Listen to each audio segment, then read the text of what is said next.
The shattered wine glass at my feet mirrored my fractured world. I stood frozen in the doorway of our bedroom, my eyes fixed on the tangled sheets and intertwined bodies of my husband Jason and my younger sister Mia. "Lila!" Jason bolted upright, his face a mask of shock and guilt. "This isn't, we—" Mia scrambled to cover herself, her eyes darting between Jason and me. "Sis, I can explain." "Don't." My voice was ice. "Don't you dare call me that." I turned on my heel, my mind reeling as I stumbled down the stairs. The sound of frantic footsteps and hushed arguing followed me. "Lila, wait!" Jason's voice called out, closer now. "Please, let's talk about this." I whirled around at the bottom of the stairs, my anger finally finding its voice. "Talk? You want to talk now? After I catch you in bed with my sister?" Jason reached for me, but I jerked away. "Don't touch me," I hissed. "Mom?" My daughter Alice's concerned voice came from the living room. "What's going on?" I looked at my beautiful, perceptive 17-year-old, her brow furrowed with worry. How could I shield her from this mess? "Nothing, sweetie," I lied, my voice trembling. "Just a misunderstanding." "Bullshit," Alice said, her eyes narrowing as she took in the scene, me, shaking with rage, and her father wearing nothing but hastily donned sweatpants. Mia chose that moment to appear, wrapped in Jason's robe. Alice's eyes widened in understanding, that then hardened with disgust. "How could you?" She spat at her father and aunt. Jason ran a hand through his disheveled hair. "Alice, honey, it's complicated." "No, it's not," I cut in, finding strength in my daughter's presence. "It's actually very simple. Your father and your aunt betrayed us both." Mia stepped forward, her eyes pleading. "Lila, please, we never meant for this to happen. It just did." I laughed bitterly. "Things don't just happen, Mia. You make choices, and you two made the choice to destroy our family." "That's not fair," Jason protested weakly. "Fair?" I advanced on him, my voice rising. "You want to talk about fair? Was it fair when you promised to love and cherish me till death do us part? Was it fair when you welcomed my sister into our home, knowing full well what you were doing behind my back?" Alice moved to stand beside me, her hand finding mine and squeezing it tight. "Mom's right," she said, her voice steady. "You don't get to play the victim here, Dad." Jason's face crumpled. "I'm sorry. I'm so sorry." But his words were hollow, and we all knew it. 23 years of marriage, and this was what it had come to. Apologies that meant nothing, and a family torn apart by betrayal. "I want you both out," I said, my voice low and dangerous. "Now." "Lila, please," Mia begged. "Where am I supposed to go?" "That's not my problem anymore," I replied coldly. "You should have thought about that before you climbed into bed with my husband." Jason reached for me again, his eyes desperate. "Lila, we can work through this. We can go to counseling. We can—" "There is no we anymore, Jason," I cut him off. "Get out of my house." As Jason and Mia retreated upstairs to gather their things, I sank onto the couch, the weight of what had just happened finally hitting me. Alice sat beside me, her arm around my shoulders. "What are we going to do now, Mom?" she asked softly. I took a deep breath, trying to steady myself. "I don't know, sweetheart, but we'll figure it out together." As I heard Jason and Mia's footsteps on the stairs, a cold determination settled over me. They thought they could walk all over me, destroy everything I held dear. But they had no idea what I was capable of. This wasn't over, not by a long shot. I stood up, straightening my spine. "Alice, call Aunt Brenda. Tell her we need her help." My daughter nodded, a glimmer of understanding in her eyes. As she reached for her phone, I steeled myself for the confrontation to come. Jason and Mia had made their choices. Now it was time for me to make mine. I clutched the faded photograph, my fingers tracing the outlines of our younger selves. Jason and I, barely in our 20s, grinning at the camera with our whole lives ahead of us. How did we end up here? "Mom?" Alice's voice snapped me back to reality. "Aunt Brenda's here." I tucked the photo away and headed downstairs, where my best friend waited with open arms. "Oh, honey," Brenda said, enveloping me in a hug. "I came as soon as Alice called. What happened?" I took a shaky breath. "Jason, he's been having an affair with Mia." Brenda's eyes widened. "Your sister? That bastard." "I caught them together," I said, the words still bitter on my tongue, "in our bed." "Jesus," Brenda muttered. "Where are they now?" "I kicked them out," I replied, a hint of pride creeping into my voice. Brenda squeezed my hand. "Good for you. Now, what's the plan?" I hesitated. I don't know. Everything's happening so fast. Well, first things first, Brenda said decisively. We need to protect your assets. Have you checked your accounts? The thought hadn't even occurred to me. I rushed to my laptop, logging into our joint account. My heart sank as I stared at the screen. It's empty, I whispered. He cleaned it out, Alice gasped.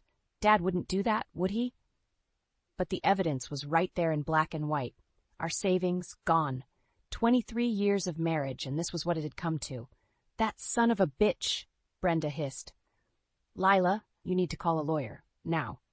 As if on cue, my phone buzzed. Jason's name flashed on the screen. I answered, my voice cold. What do you want? Lila, please, he begged. Can we talk? I made a mistake. A mistake? I cut him off. Is that what you call emptying our bank account? There was a pause. I panicked. I thought you might try to take everything. I laughed bitterly. So you decided to beat me to it? How noble of you, Jason. It's not like that, he protested. I love you, Lila. We can work this out. Love? The word tasted like ash in my mouth. If this is your idea of love, I want no part of it. I hung up, my hand shaking. Brenda and Alice watched me, concern etched on their faces. He says he loves me, I said, my voice hollow. After everything he's done. Brenda snorted. Men. They think I love you is some magic phrase that fixes everything. Alice sat beside me, her young face serious. Mom, what are we going to do about money? Reality crashed down on me. With our savings gone and my part-time job at the library, how would we manage? We'll figure it out, I said, trying to sound more confident than I felt. I'll pick up extra shifts, maybe look for a better-paying job. I can get a job too, Alice offered, to help out. My heart swelled with love for my daughter. No, sweetheart, you focus on school. I'll handle this. Brenda cleared her throat. Actually, I might have a solution. My company's looking for a new office manager. The pay's good, and I could put in a good word for you. Hope flickered in my chest. Really? Brenda, that would be amazing. It's the least I can do, she said, squeezing my hand. We'll get through this together. As we started discussing the details, my phone buzzed again. This time it was Mia. Lila, please, she sobbed. I'm so sorry. Can we talk? I stared at the phone, torn between anger and the instinct to comfort my little sister. But the image of her in bed with Jason flashed through my mind, and I made my decision. There's nothing to talk about, I said coldly, and hung up. I turned back to Brenda and Alice, my resolve strengthening. Okay, I said, squaring my shoulders. Let's figure out our next move. As we huddled around the kitchen table plotting our strategy, I felt a spark of something I hadn't experienced in years. Hope. Jason and Mia might have betrayed me, but I wasn't alone. And I was far from defeated. Little did they know, this was just the beginning. They'd soon learn that hell hath no fury like a woman scorned, especially when that woman has a brilliant daughter and a fiercely loyal best friend by her side. The interview at Brenda's company went better than I dared hope. As I walked out of the office building, a weight lifted off my shoulders. For the first time in days, I felt a glimmer of optimism. My phone buzzed. Alice's name flashed on the screen. Mom, you need to come home. Now. Her voice was tight with tension. What's wrong? I asked, my heart racing. It's Dad and Aunt Mia. They're here. I clenched my fist. I'm on my way. The drive home was a blur. I burst through the front door to find Jason and Mia sitting in our living room, Alice glaring at them from across the coffee table. What the hell are you doing here? I demanded. Jason stood up, his hands raised in a placating gesture. Leela, please, we just want to talk. There's nothing to talk about, I snapped. I told you both to stay away. Mia's eyes were red-rimmed. Sis, please, we made a terrible mistake, but... Don't call me that, I cut her off. You lost the right to call me sis when you slept with my husband. Alice moved to stand beside me, her presence a comforting anchor. Mom's right, you both need to leave. Jason's face hardened. Alice, this is between your mother and me. You don't understand. I understand perfectly. Alice shot back. I understand that you betrayed Mom, that you stole her money, and that you're trying to weasel your way back in. I felt a surge of pride for my daughter's fierce loyalty. It's not that simple, Mia pleaded. Jason and I, we have feelings for each other. The words hit me like a physical blow. Feelings? You expect me to care about your feelings? Jason reached for me. Lila, we never meant to hurt you. It just happened. I recoiled from his touch. Things don't just happen, Jason. You made choices. Now you have to live with the consequences. What about our family? He asked, desperation creeping into his voice. What about everything we've built together? You should have thought about that before you destroyed it all, I replied coldly. Mia stood up, tears streaming down her face. Lila, please, you're my sister. We've always been there for each other. Can't we find a way to work through this? For a moment, I wavered. Memories of our childhood, of the times we'd supported each other through thick and thin, flashed through my mind. But then I remembered the sight of her in bed with Jason, and my resolve hardened. No, Mia, we can't. You crossed a line that can't be uncrossed. Jason's face darkened. Fine. If that's how you want to play it, we'll settle this in court. I'll fight for half of everything we own. I laughed bitterly. Good luck with that. You already emptied our bank account, remember? His eyes widened in surprise. How did you? It doesn't matter, I cut him off. What matters is that you've shown your true colors. Now get out of my house. As Jason and Mia reluctantly headed for the door, Alice called out, Wait! We all turned to look at her. She held up her phone, a triumphant gleam in her eye. I recorded everything you just said, she announced. About your feelings for each other, about Dad stealing the money, all of it. Jason's face paled. Alice, you can't. I can, and I did, she replied firmly. If you try to take Mom to court, if you try to claim a single penny more from her, this recording goes to your lawyer, and to Grandma and Grandpa. Mia gasped. You wouldn't. Alice's gaze was steely. Try me. As Jason and Mia slunk out, thoroughly defeated, I pulled Alice into a fierce hug. I can't believe you did that, I whispered. She hugged me back just as tightly. Nobody messes with my mom. As we stood there holding each other, I felt a surge of determination. Jason and Mia thought they could walk all over us, but they were wrong. We were stronger than they knew, and we were just getting started. I pulled back, looking into Alice's eyes. We need to call Brenda, I said. It's time to plan our next move. The manila envelope felt heavy in my hands as I sat at the kitchen table, my heart pounding. Brenda had come through, hiring a private investigator to dig into Jason and Mia's affair. Now, the truth lay before me, waiting to be unveiled. Are you sure you want to do this, Mom? Alice asked, her voice laced with concern. I nodded, my jaw set. I need to know everything. With trembling fingers, I opened the envelope and spread its contents across the table. Photos, bank statements, and a detailed report stared back at me, each piece a dagger to my heart. The photos came first, Jason and Mia at a cozy restaurant, holding hands across the table. Another showed them entering a hotel, his arm wrapped possessively around her waist. But it was the timestamp on the images that made my blood run cold. This one's from last year, I whispered, my voice barely audible. They've been lying to me for over a year. Alice's hand found mine, squeezing it tight. I'm so sorry, Mom. I forced myself to continue, flipping through bank statements that revealed a pattern of withdrawals and suspicious purchases. A diamond necklace I'd never received. Weekend getaways I'd never been on. He's been using our money to fund their affair, I said, anger rising in my chest. But it was the final page of the report that delivered the crushing blow. A copy of a lease agreement signed by both Jason and Mia for an apartment across town. They were planning to move in together, I realized, the words tasting like ash in my mouth. They were going to leave us, Alice. My daughter's face hardened. Then we'll beat them to it. As if on cue, my phone buzzed. A text from Jason. We need to talk. Can I come over? I showed Alice the message, my mind racing. What should I do? She straightened up, a determined glint in her eye. Let him come. It's time he faced the consequences of his actions. An hour later, Jason walked through the door, his face a mask of false contrition. Lila, I cut him off, gesturing to the evidence spread across the table. Save it, Jason. I know everything. His eyes widened as he took in the photos, the bank statements, the lease agreement. How did you? It doesn't matter, I said, my voice steady despite the turmoil inside. What matters is that you've been lying to me, to us, for over a year. Jason's shoulders slumped. I never meant for it to go this far. Mia and we just connected, and... Stop, I held up a hand. I don't want to hear your excuses. What I want to know is why you're really here. He hesitated, then reached into his pocket and pulled out a folded document. My lawyer drew up divorce papers. I thought, maybe we could handle this amicably. I laughed, a harsh, bitter sound. Amicably? After you emptied our bank account? After you used our money to wine and dine my sister?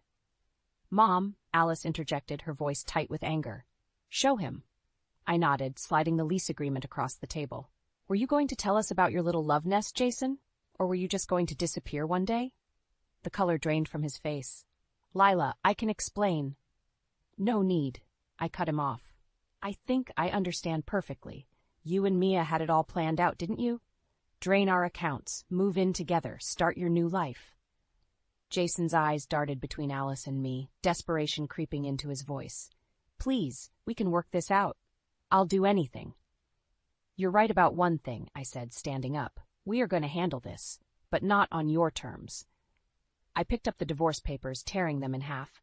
I'll be filing for divorce, Jason, but it'll be on my terms, Stop. And trust me, after everything you've done, you won't like what's coming. As Jason stumbled out of the house, shell-shocked and defeated, I turned to Alice. Her eyes shone with a mixture of pride and determination. What now, Mom? I took a deep breath, squaring my shoulders. Now, we fight back, and we win. The lawyer's office felt suffocating as I sat across from Jason, our respective attorneys flanking us. The mediation was supposed to be a step towards an amicable divorce, but the tension in the room was palpable. Mrs. Thompson, Jason's lawyer began, his voice oily smooth. My client is willing to be generous in the division of assets, given the circumstances of your separation. I bristled at his condescending tone. Generous? After he drained our joint account? Jason had the decency to look ashamed, but his lawyer pressed on. Mr. Thompson is prepared to offer a 50-50 split of all remaining assets, including the house and his retirement fund. My attorney, a sharp-eyed woman named Karen, leaned forward. And what about the money Mr. Thompson withdrew without my client's knowledge? Jason's lawyer waved a dismissive hand. Water under the bridge. We're here to move forward, not dwell on the past. I felt my blood begin to boil, but Karen's steady presence kept me grounded. We'd prepared for this.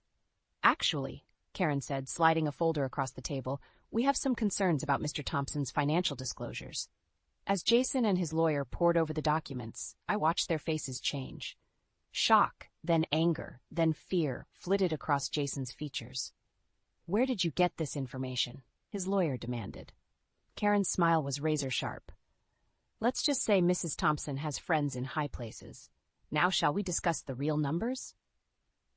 What followed was a brutal dissection of Jason's hidden assets, accounts I'd never known about, investments made behind my back, and a startling revelation about his true income. You've been hiding money for years, I said, my voice barely above a whisper. All those times you said we couldn't afford things for Alice, for our future. Jason couldn't meet my eyes. Leela, I can explain. Save it, I snapped. I think you've done enough talking. As the meeting dragged on, the full extent of Jason's deception became clear. He'd been squirreling away money for years, building a nest egg I'd known nothing about, and now he wanted to claim half of our visible assets on top of it all. This changes everything, Karen said as we left the office. With this evidence, we can push for a much more favorable settlement. I nodded, my mind reeling. What's our next move? We go on the offensive, she replied. File for divorce immediately, citing financial infidelity along with the affair. We'll freeze all assets and demand a full accounting. As I drove home, my emotions warred within me. Anger at Jason's betrayal, fear for our financial future, and a growing determination to come out on top. Alice was waiting when I arrived, her face anxious. How did it go? I sank onto the couch, suddenly exhausted. Your father's been lying about more than just the affair. He's hidden money from us for years. Her eyes widened. What are we going to do? Fight, I said, my resolve strengthening. We're going to fight with everything we've got. Just then, my phone buzzed. A text from Mia. Please, can we talk? There's something you need to know. I stared at the message, torn between curiosity and lingering anger. What more could she possibly have to say? Mom? Alice's voice pulled me back. What is it? I showed her the text, watching as her brow furrowed. Are you going to meet her? I hesitated, weighing my options. On one hand, Mia had betrayed me in the worst possible way. On the other, if she had information that could help our case against Jason, I think I have to, I said finally. But I'm not going alone. Will you come with me? Alice nodded, her jaw set in determination. Of course, we're in this together. As we prepared to face Mia, I felt a strange mix of dread and anticipation. Whatever she had to say, I knew it would change everything. But for better or worse, I was ready. Jason and Mia had underestimated me for the last time. Now it was my turn to show them what I was truly capable of. The cafe bustled around us, but I barely noticed the noise. My eyes were fixed on Mia, who sat across from me, fidgeting with her coffee cup. Alice sat beside me, a silent pillar of support. "I'm glad you came," Mia said, her voice barely above a whisper. "There's something you need to know about Jason." I steeled myself. "What is it?" Mia took a deep breath. "He's been embezzling from his company. That's where all the extra money has been coming from." The world seemed to tilt on its axis. "What? How do you know this?" "He told me," Mia admitted, shame coloring her cheeks. "He said it was to build a better life for us. But Lila, I think he's in deep trouble. The company's starting to investigate." My mind raced. This changed everything, not just for our divorce, but for Jason's entire future. And by extension, Alice's. "Why are you telling me this now?" I demanded, Mia's eyes filled with tears.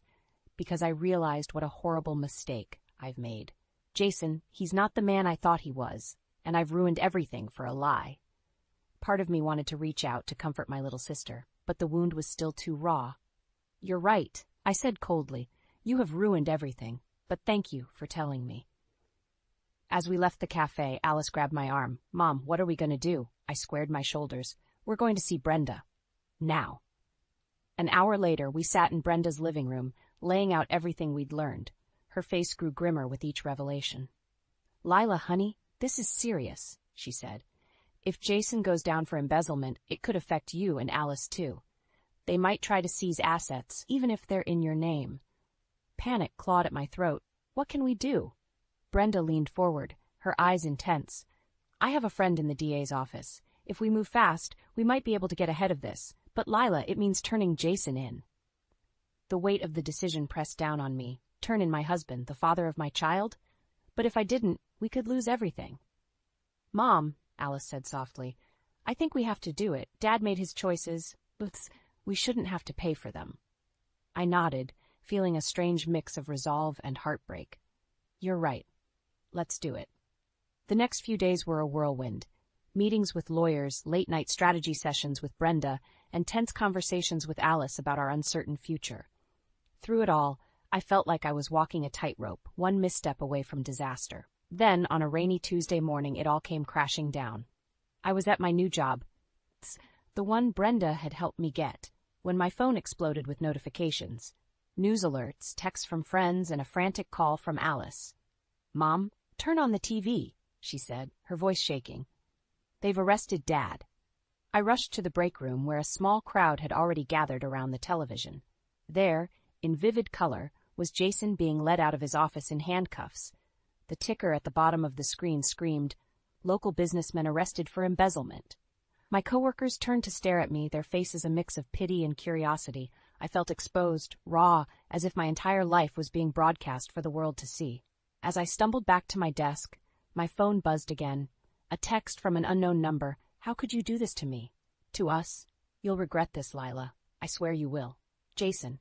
Even now, he was trying to intimidate me, to make me feel guilty for his crimes.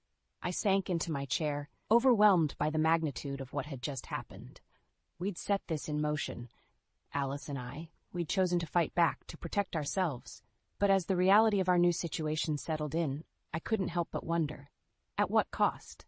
My hands shook as I picked up my phone to call Alice. Whatever came next, we'd face it together.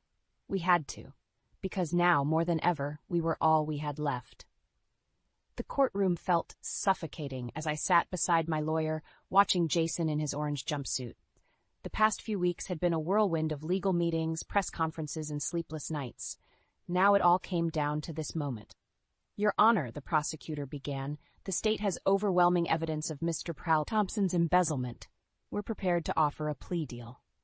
Jason's lawyer leaned in, whispering urgently. I watched as Jason's face crumpled, then hardened. He nodded once, decisively. "Your Honor," his lawyer said, standing, "my client wishes to change his plea to guilty." A collective gasp rippled through the courtroom. I felt Alice's hand tighten around mine as the judge accepted the plea and set a date for sentencing. As we left the courthouse, reporters swarmed us. "Mrs. Thompson, How do you feel about your husband's guilty plea? Did you know about the embezzlement? What about your sister's involvement? I pushed through the crowd, my heart pounding. Alice and I barely made it to the car before breaking down. It's over, I whispered, holding my daughter close. It's finally over. But it wasn't. Not really. The next morning, I woke to a flurry of text messages from Brenda. Turn on the news. Now. I fumbled for the remote, my blood running cold as I saw Mia's face on the screen. I was manipulated, she was saying, tears streaming down her face. Jason Thompson used me, just like he used everyone else. I had no idea about the embezzlement. I'm as much a victim as anyone. Rage boiled inside me. How dare she play the victim after everything she'd done? My phone buzzed again. This time, it was Mia herself. Lila, please, I know you're angry, but I need your help. Jason's lawyers are coming after me. They're saying I was complicit. I could lose everything. I stared at the message, torn between lingering anger and a lifetime of sisterly instinct. Before I could respond, another crisis hit. An email from my bank. Urgent notice, account frozen. Panic clawed at my throat as I called the bank. I'm sorry, Mrs. Thompson, the manager said, his voice tinged with pity. It's a court order. All assets connected to your husband are being investigated. I hung up, my mind reeling. Our savings, our future, all of it was in jeopardy. Alice found me an hour later, still staring blankly at my phone. Mom, what's wrong? I looked up at my daughter, so strong, so resilient. How could I tell her that we might lose everything? Our accounts are frozen, I said, my voice barely above a whisper. And Aunt Mia, she's trying to play the victim. Alice's face hardened. We can't let her get away with that. We have proof of her involvement, right? I nodded slowly. But if we use it, it could make things worse for us financially. The courts might see it as us hiding evidence. So what do we do? Alice asked, her voice small.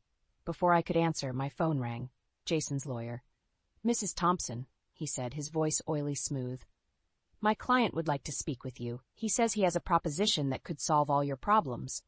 I felt a chill run down my spine. What kind of proposition? One that could clear your accounts, keep you out of the investigation, and ensure a comfortable future for you and your daughter. All he asks is that you stand by him publicly. Paint a picture of a loving, supportive wife who knew nothing of his misdeeds. The offer dangled before me, tempting in its simplicity. With one public statement, I could secure our future. But at what cost? I'll think about it, I said, my voice trembling. As I hung up, I caught sight of my reflection in the mirror. The woman staring back at me looked tired, beaten down. But beneath the exhaustion, I saw a flicker of the strength that had gotten me this far. I turned to Alice, my resolve hardening. We're not giving up, I said firmly. Not now, not ever. But as the words left my mouth, I couldn't shake the nagging doubt. In the face of financial ruin, betrayal from all sides, and a future more uncertain than ever, had I finally reached my breaking point? Or would this be the moment that defined who I truly was? The visiting room at the prison felt cold and sterile as I sat across from Jason, his orange jumpsuit a stark reminder of how far we'd fallen. His eyes, once so familiar, now seemed like those of a stranger. Lila, he began, his voice hoarse. Thank you for coming. I need your help. I steeled myself, remembering all the pain he'd caused. What do you want, Jason? He leaned forward, desperation etched on his face. I can't do this. The trial, the sentencing. I need you to speak on my behalf. Tell them I was a good husband, a good father. Please, Lila, for old time's sake. For a moment I wavered. Despite everything, a part of me still remembered the man I'd fallen in love with all those years ago. But then I thought of Alice, of the life we were rebuilding, and my resolve hardened. No, Jason, I said firmly. I won't lie for you, not anymore. His face darkened. You owe me, Lila. After all we've been through. I don't owe you anything, I cut him off. You made your choices. Now you have to live with them. As I stood to leave, Jason grabbed my arm. If you walk away now, you'll regret it. I'll make sure of it. I jerked away, my heart pounding. Goodbye, Jason. Outside, I found Alice waiting, her face anxious. How did it go? I took a deep breath. It's over. Really over. As we drove home, my phone buzzed with a text from Mia. I'm sorry for everything. Can we talk? I showed Alice the message, torn between lingering anger and the pull of family ties. It's your decision, Mom, Alice said softly. But remember, we're stronger together. Her words echoed in my mind as we pulled into our driveway. To my surprise, Brenda was waiting on the porch, a determined look on her face. "I've got news," she said as we approached. Big news. Inside, Brenda laid out a stack of documents. "Remember that friend I have in the DA's office? Well, she did some digging. Turns out Jason had a secret account we didn't know about. And guess whose name is on it?" My heart skipped a beat. "Mia's?" Brenda nodded. "They were in it together, Lila. All of it." The revelation hit me like a physical blow. My sister, my own flesh and blood, had been complicit in Jason's crimes all along. "What do we do now?" Alice asked, her voice small. I looked at my daughter, then at Brenda, feeling a surge of gratitude for the true family I had left. In that moment, I made my decision. "We tell the truth," I said firmly. "All of it. No more lies, no more cover-ups." The next few weeks were a whirlwind of legal meetings and court appearances. I testified about Jason's crimes, about Mia's involvement, holding nothing back. It was painful, exposing our family's darkest secrets, but with each word, I felt a weight lifting from my shoulders. On the day of Jason's sentencing, I stood before the judge, my voice steady. "Your Honor, I'm not here to defend my husband's actions. He made his choices, and now he must face the consequences. But I am here to speak for myself, for my daughter, and for all those who were betrayed by his actions. We're ready to move forward, to rebuild our lives, without the shadow of his crimes hanging over us." As the judge handed down his sentence, 15 years with no possibility of early parole, I felt a strange mix of sadness and relief. It was the end of a chapter, but also the beginning of a new one. Outside the courthouse, reporters clamored for a statement. But this time, I didn't run. I stood tall, Alice by my side, and faced the cameras. "We've been through hell," I said, my voice clear and strong, "but we've come out stronger. To anyone out there facing betrayal, facing seemingly insurmountable odds, I want you to know you're not alone, and you're stronger than you know." As we walked away hand in hand, I felt a sense of peace wash over me. The road ahead wouldn't be easy, but for the first time in months I felt hope. We had weathered the storm, faced our demons, and come out the other side. Looking at Alice, seeing the strength and resilience in her eyes, I knew we would be okay. More than okay. We would thrive, because sometimes it's only when everything falls apart that you discover what you're truly made of. And I, Lila Thompson, was made of steel.